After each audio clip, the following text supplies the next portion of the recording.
Hello guys, সবাই কেমন আছেন? আমরা অনেক ভালো আছি। তো আজকে আমরা বের হয়েছি শুটিং করার জন্য। দেখতেই পাচ্ছেন বর্ষা দিদি আর সুবর্ণা শাড়ি পরছে। তাদেরকে কেমন লাগতেছে অবশ্যই জানাবেন। যাওয়া যাক তাহলে শুটিং করার জন্য পুকুর পাড়ে। আমরা যে আজকে শুটিং করব জায়গা তো খুঁজেই পাই না, তার জন্য সব জায়গায় শুধু ঘুরে ঘুরে দেখতেছি। কারণ এটা ভিডিওর জন্য একটা ভালো জায়গা অবশ্যই দরকার।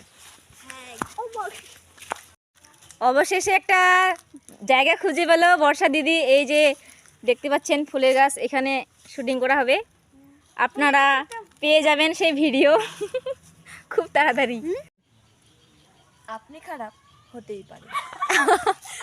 গাইস আপনারাই বলেন, এক কথা যদি বারবার ভুল করে তাহলে কি ভালো লাগে?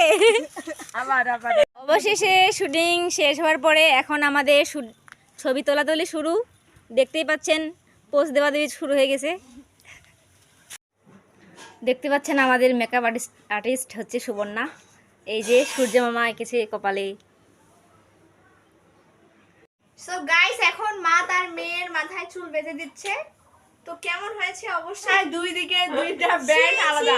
3 বছরের বাচ্চা, 3 বছরের বাচ্চার মতো লাগতেছে বর্ষা দিদিকে।